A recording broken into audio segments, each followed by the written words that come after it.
Olá pessoal, sejam bem-vindos à quarta videoaula da disciplina de Cálculo Numérico. Nessa videoaula iremos revisar o método de bisseção que estudamos durante as aulas presenciais. O método de bisseção só pode ser aplicado se as condições do teorema de Bolzano forem aceitas. Dessa forma, se observarmos que a raiz de uma função pertence a um intervalo que há uma variação de sinal, o método então pode ser aplicado. O método de bisseção é um tipo de método de busca incremental no qual o intervalo é sempre dividido na metade, e esse processo é repetido várias vezes para obter estimativas refinadas a cada processo. Esse método ele funciona da seguinte forma. No primeiro passo, nós vamos escolher as aproximações inferior, que a gente chama de A, e superior, que vai ser o B, para a raiz, de modo que a função mude de sinal no intervalo. Ou seja, os extremos inferior e superior do intervalo onde que a raiz está localizada é o que a gente vai utilizar nesse ponto aqui. Isso pode ser verificado, garantindo que o produto das imagens f de A vezes f de B vai ser menor do que zero. O segundo passo é a gente calcular uma estimativa da raiz através dessa fórmula. Cada elemento que a gente for calcular em uma iteração vai ser igual ao quê? A média aritmética dos extremos do intervalo A e B. Terceiro passo, faça os seguintes cálculos para determinar em qual subintervalo a raiz está. Primeiro, se o produto de f de A vezes f de xi for menor do que zero, a raiz está no subintervalo inferior. Portanto, a gente vai fazer uma troca de B por x. Ou seja, a gente vai multiplicar as imagens da função para o valor de A e para o valor de x que a gente acabou de calcular. Se o produto é negativo, a gente vai trocar o B pelo valor de x na próxima iteração. Agora, caso contrário, se esse produto ele for maior do que zero, nós vamos fazer o contrário, nós vamos trocar o A pelo valor de x que acabamos de calcular. Se o produto ele for igual a zero, é porque o x que a gente acabou de calcular é a raiz dessa função. Isso é uma situação que pouco vai acontecer. Agora, no quarto passo, a gente vai verificar se devemos continuar ou não fazendo o processo.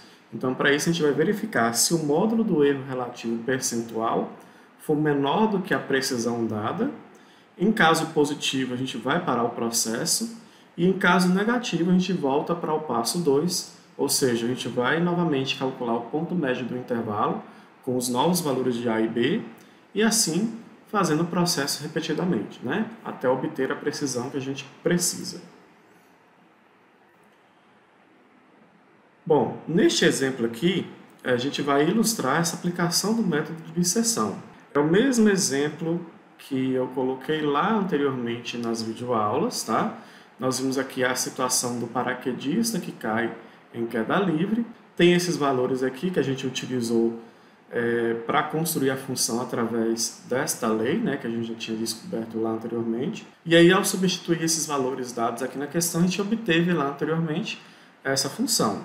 Bom, ao representar a função aqui no GeoGebra, podemos observar, portanto, que a raiz da função ela vai pertencer a um intervalo fechado de 14 a 15. Olha só, se a gente der um zoom aqui, olha onde que a raiz vai estar localizada, entre o intervalo entre 14 e o 15. Então, esses serão os extremos do nosso intervalo que iremos utilizar para calcular a raiz pelo método de bisseção. Bom, pessoal, aqui no Excel os cálculos eles serão realizados de forma rápida. Porém, vocês poderão realizar esses cálculos manualmente, utilizando uma calculadora científica para agilizar também alguns pontos. Para isso, a gente vai seguir os seguintes passos. Primeiro, nós vamos construir o cabeçalho dessa nossa tabela. A gente vai inserir aqui na primeira coluna a sigla N, que é para simbolizar o número da iteração que a gente estiver realizando.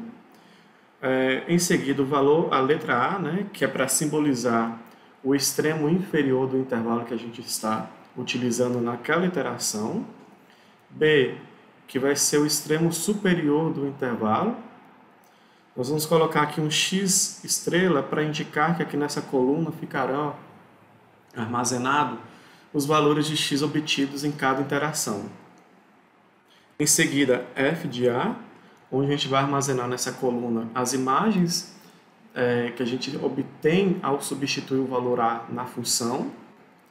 Aqui, f de x estrela, para indicar que aqui eu vou armazenar nessa coluna as imagens da função que eu obtenho ao substituir o x estrela nela, né?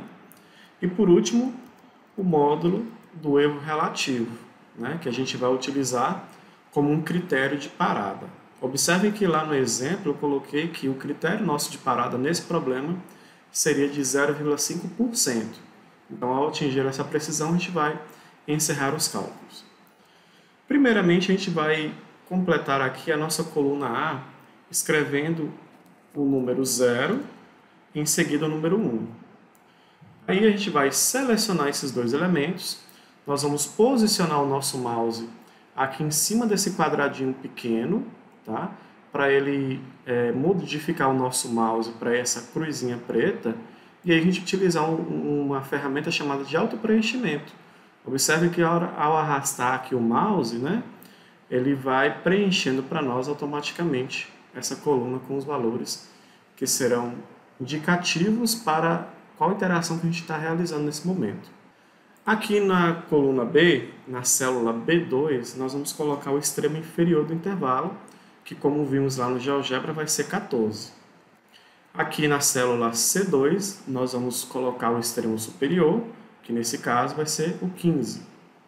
E aqui na célula D2, nós vamos digitar uma fórmula que vai servir para calcular o ponto médio de cada intervalo, né? Então a gente vai escrever assim, ó, igual, abre parênteses, clique aqui uma vez no 14, mais, clique aqui no 15, fecha parênteses e divide por 2. Veja que ao clicar aqui sobre os elementos, ele já foi pegando automaticamente o endereço da célula onde que contém os extremos A e B, né?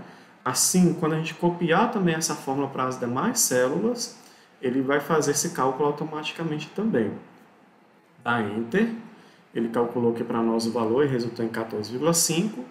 Nós vamos realizar o processo novamente, que é posicionar o mouse sobre o quadradinho pequeno aqui, para modificar o ponteiro nosso, e assim copiar as fórmulas para as demais células. Observe que aqui ficou 0, porque os valores dos extremos de A e B que eu tenho aqui vai ser 0 também. Esse cálculo você também pode fazer manualmente, lembrando que é somar os dois valores de A e B e dividir por 2. Aqui em f de A, nós vamos calcular a imagem para essa função quando o meu x for igual a 14. Né?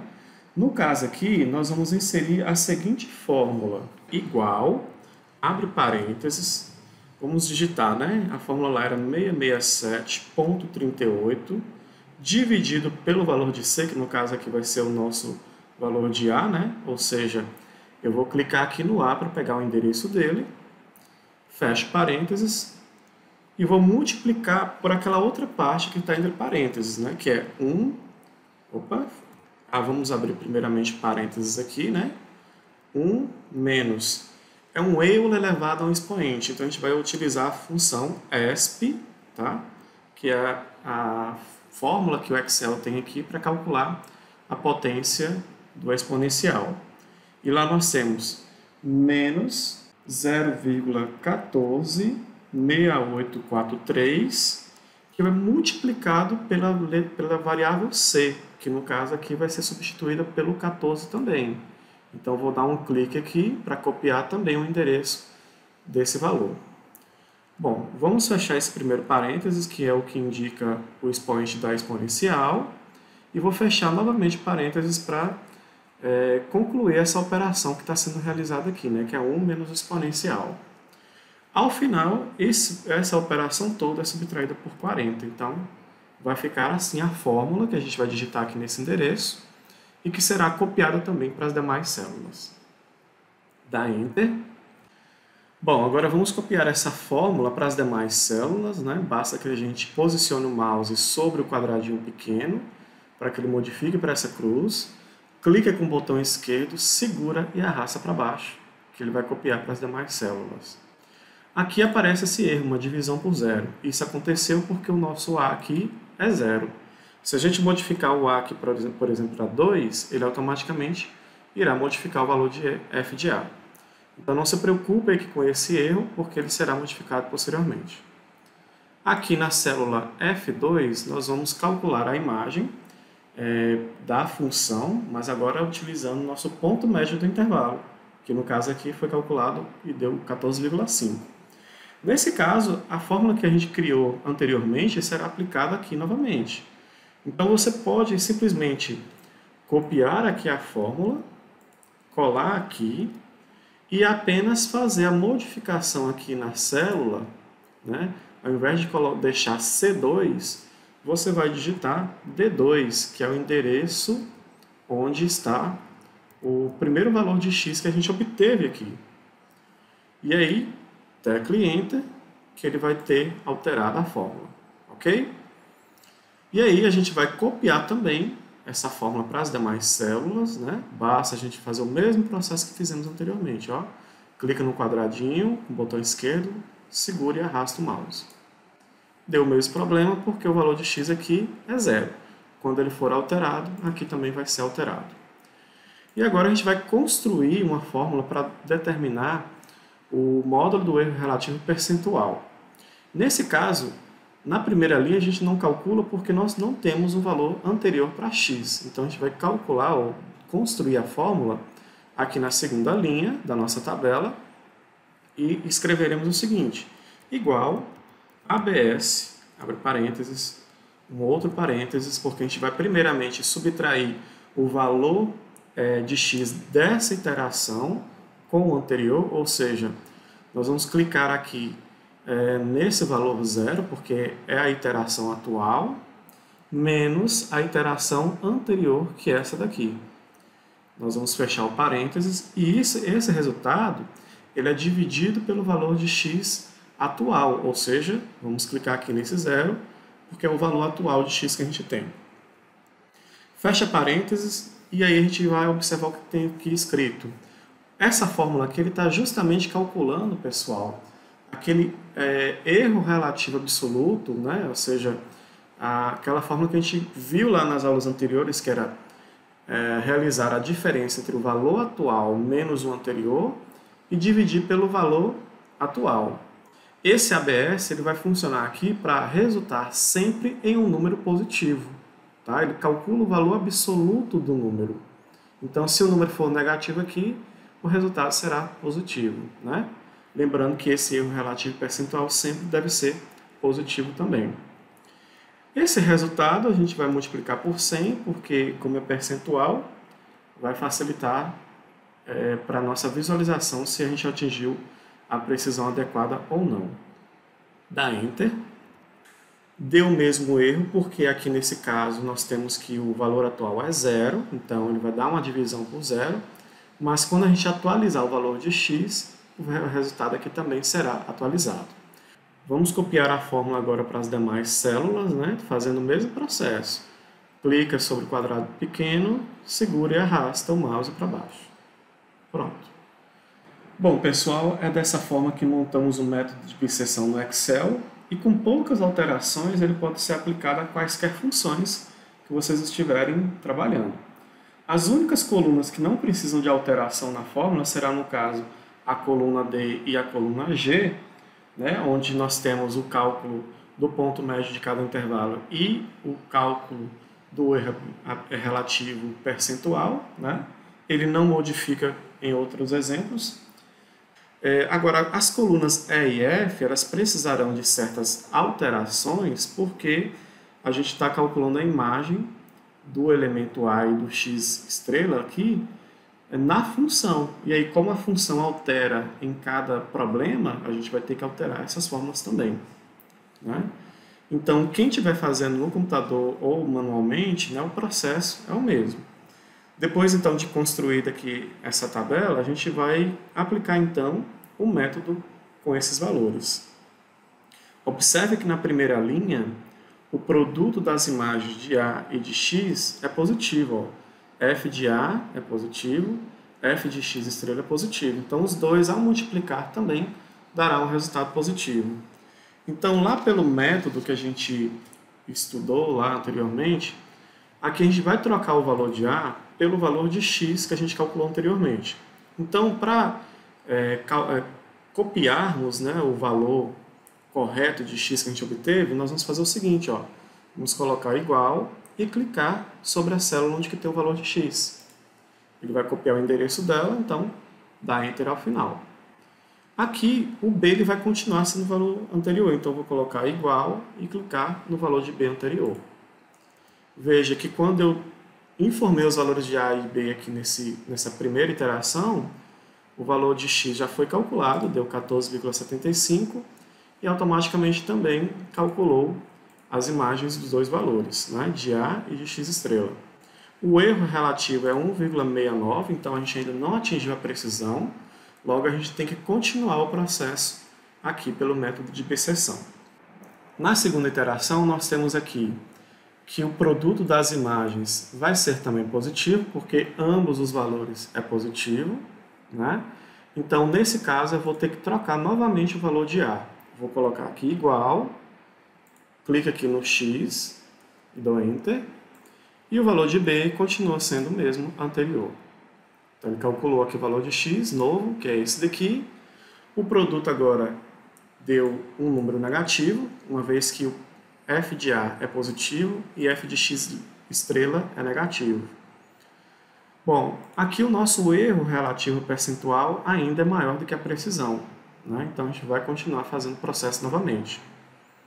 Então aqui no caso, como o produto deu negativo, nós vamos manter o valor de A, então o novo valor de A vai ser o 14,75 e o valor de B vai ser o valor de x que a gente calculou anteriormente, ou seja, 14,875. Calcula-se a média entre esses dois valores, né? A gente vai obter esse 14,8125. Calcule a imagem para o nosso valor de A, que é 14,75, que obtém esse valor. E a gente calcula também a imagem para o nosso x, que a gente vai obter esse valor negativo. Porém, aqui agora, o nosso módulo do erro relativo percentual é menor do que a precisão que foi dada, que era 0,5%. Então, pessoal, a raiz é 14,8125. É assim, então, que o método de biseção ele funciona para determinar uma aproximação para a raiz de uma equação. Vejam que esses cálculos eles podem ser realizados manualmente, mas eles são agilizados quando a gente utiliza uma ferramenta computacional como essa. Para finalizarmos, temos uma fórmula que prevê um número mínimo de iterações, conforme o valor de epsilon for dado. Então, o número de iterações mínimas para atingir a precisão dada é representada por n maior do que log de b0 menos a0, onde b0 e a0 são os extremos do intervalo inicial, né? No caso do exemplo anterior foi um intervalo de 14 a 15, né? Menos o log de epsilon, que é a precisão dada na questão, dividido pelo log de 2. Então, no exemplo considerado anteriormente, nós teríamos o seguinte: n maior do que log de 15 menos 14, menos o log de epsilon, que foi dado lá 0,5%, que ao transformar em decimal ficaria 0,005, não pode ser escrito aqui na forma de porcentagem, tá? E aqui dividido por log de 2. Ao realizar aqui esses cálculos, a gente vai obter um n maior do que 7,64, ou seja, para atingir a precisão dada aqui no problema, a gente deveria calcular no mínimo 8 iterações, né? Mas vejam que no caso em questão, a gente obteve uma aproximação para x na terceira iteração, com a precisão que foi dada. Isso modifica, pessoal, dependendo da função que a gente estiver trabalhando, né? Vai acontecer situações em que a precisão vai ser atingida muito mais cedo.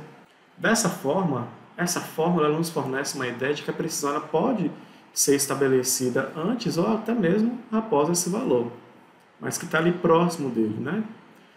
Na próxima videoaula a gente vai dar continuidade a esse processo, mas estudando outro método. Então, bons estudos e até a próxima videoaula.